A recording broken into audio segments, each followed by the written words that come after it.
Terima kasih pemirsa, Anda kembali menyaksikan Kominfo Newsroom.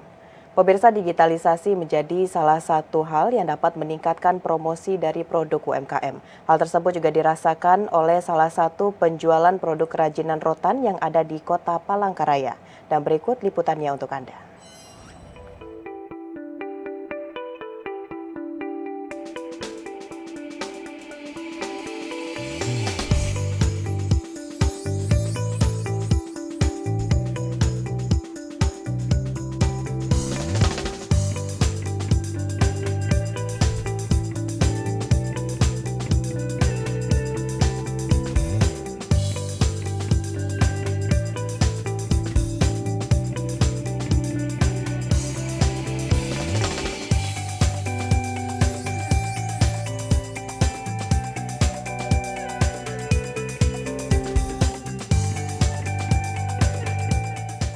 Pemirsa, hingga saat ini UMKM menjadi salah satu sektor yang dapat meningkatkan perekonomian masyarakat yang ada di kota cantik ini. Berbagai kegiatan juga dilakukan oleh pemerintah Kota Palangkaraya untuk meningkatkan produktivitas UMKM, seperti pameran dan juga pelatihan bagi pelaku UMKM.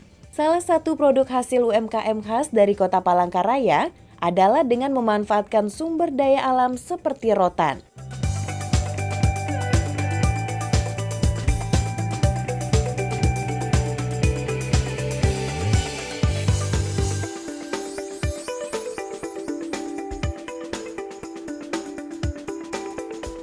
Halo pemirsa, selamat datang di Kota Palangkaraya. Saat ini saya berada di pusat Kota Palangkaraya. Kota Palangkaraya selain sebagai pusat pemerintahan juga memiliki pelaku UMKM yang membantu menyokong geliat perekonomian di Kota Palangkaraya.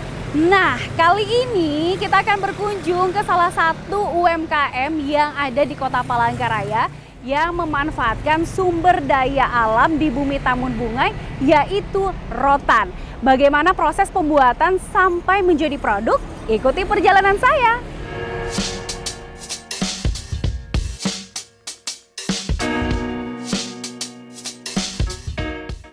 Ini dia pemirsa, salah satu UMKM yang sudah terkenal di Kota Palangkaraya, Galeri Kerajinan Rotan Indang Apang. Di sini tersedia banyak sekali produk kerajinan yang berbahan dasar rotan seperti tas, ID card, dompet, ikat pinggang, hingga sepatu. Amel, begitulah panggilan akrab pemilik Galeri Kerajinan Rotan Indang Apang ini. Oh iya, berarti banyak produk-produknya ya Kak ya buat gak cuma tas. Nah, mau lihat dong Kak yang pembuatan untuk penganyamannya gitu. Ya, bisa. Kebetulan kita langsung ada di sebelah. Kalau mau lihat bisa. Oke. Nah, kita mau lihat bagaimana proses penganyaman sampai menjadi produk. Yuk, kita lihat.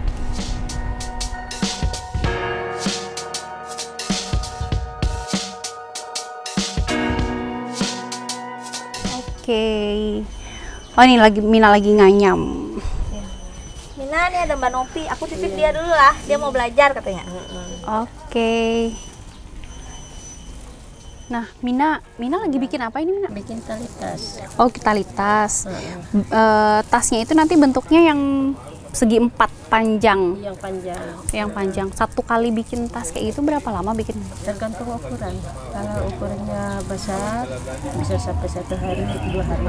So, langsung jadi satu tas. Jadi tas. Kalau ukuran kecil 1 hari selesai. 1 hari selesai. Nah, kalau ini kan ada warna hitam kayak gini. Iya. Ini memang dari rotannya warna hitam atau diwarna dulu? Diwarna. Oh, diwarna. Dulu. Kalau warna alami rotan kan ini. Warna inilah. Ya. Kalau yang ini diwarnanya pakai daun. Oh, daun.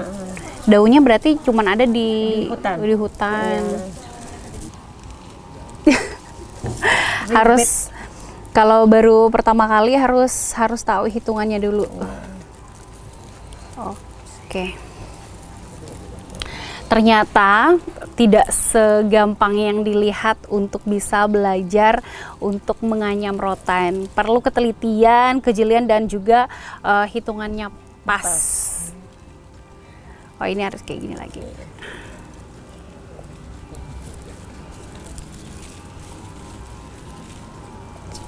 baku. Dan ternyata susah juga ya pemirsa, ini belajar untuk menganyam rotan.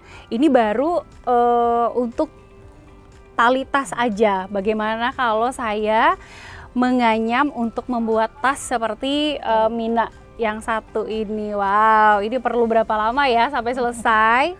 Nah, saya belajar dulu ya pemirsa sampai tali tasnya terbuat dengan sempurna.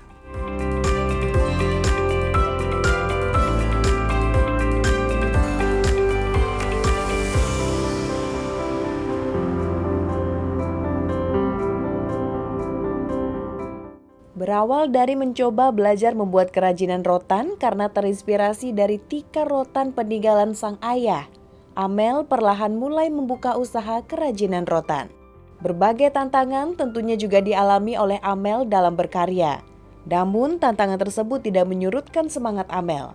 Ia terus berusaha mencari cara agar usaha kerajinannya tetap berlanjut dan berkembang. Selain itu, Amel juga mengungkapkan bahwa promosi melalui media sosial seperti Instagram dan Facebook lebih berpengaruh besar terhadap omset penjualannya, yakni sebesar 60 hingga 70% penjualannya berasal dari media sosial. Hingga saat ini, produk rotan buatan rumah industri Amel sudah menjajaki hingga pasar internasional.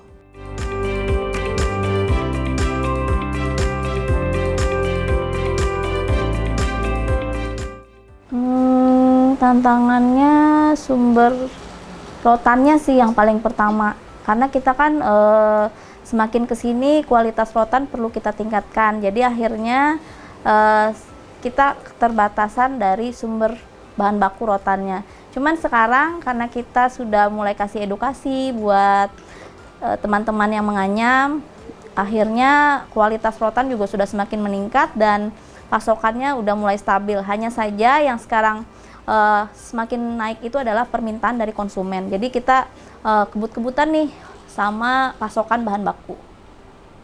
Penjualan kita saat ini sih sudah seluruh Indonesia karena kita pakai e-commerce, jadi pemasarannya itu dari Sabang sampai Merauke, terus juga ada beberapa yang ke mancanegara. Cuman kalau ke mancanegara biasanya itu perorangan yang beli di sini kemudian mereka bawa keluar.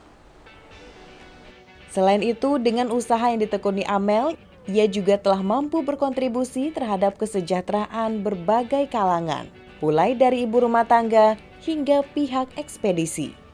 Ya, harapan saya sih demikian. Setidaknya saya bisa bantu para mina-mina yang menganyam itu, produknya kita beli terus. Kemudian juga dari segi ekspedisi, mereka juga tidak pernah sepi kan, karena setiap hari kita pasti ada yang pesan, kurir juga. Dan banyak lagi sih yang kita bisa sama-sama bermitra untuk saling bantu. Penjahit sih terutama juga. Target ke depan saya mau ada workshop di tempat saya sendiri. Kalau sekarang kan masih galeri seperti ini, nanti saya mau ada workshop di mana kalau tamu datang itu bisa langsung melihat gimana sih proses jahit tasnya. Kalau sekarang kan saya ke tempat mitra jahit karena kan tempatnya masih belum ada nih.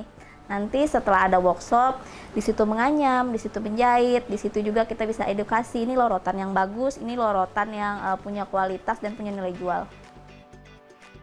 Dengan kerja keras dan kemampuan melihat peluang yang ada, Amel optimis usahanya ke depan akan lebih baik dan semakin dikenal.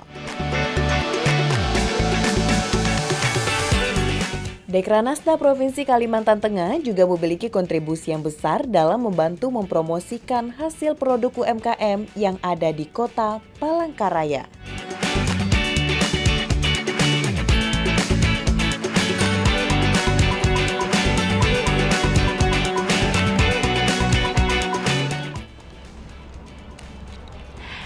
Nah pemirsa, ternyata tidak hanya dipromosikan melalui media sosial saja, tetapi produk-produk UMKM ini juga dipromosikan di Dekranasda. Ini salah satu bentuk perhatian dari pemerintah daerah untuk membantu mempromosikan dan juga mengembangkan produk-produk UMKM yang ada di Kota Palangkaraya, Provinsi Kalimantan Tengah. Semangat terus untuk seluruh pelaku UMKM yang ada di Kota Palangkaraya, Provinsi Kalimantan Tengah untuk terus berkarya. Tunggu perjalanan kita selanjutnya.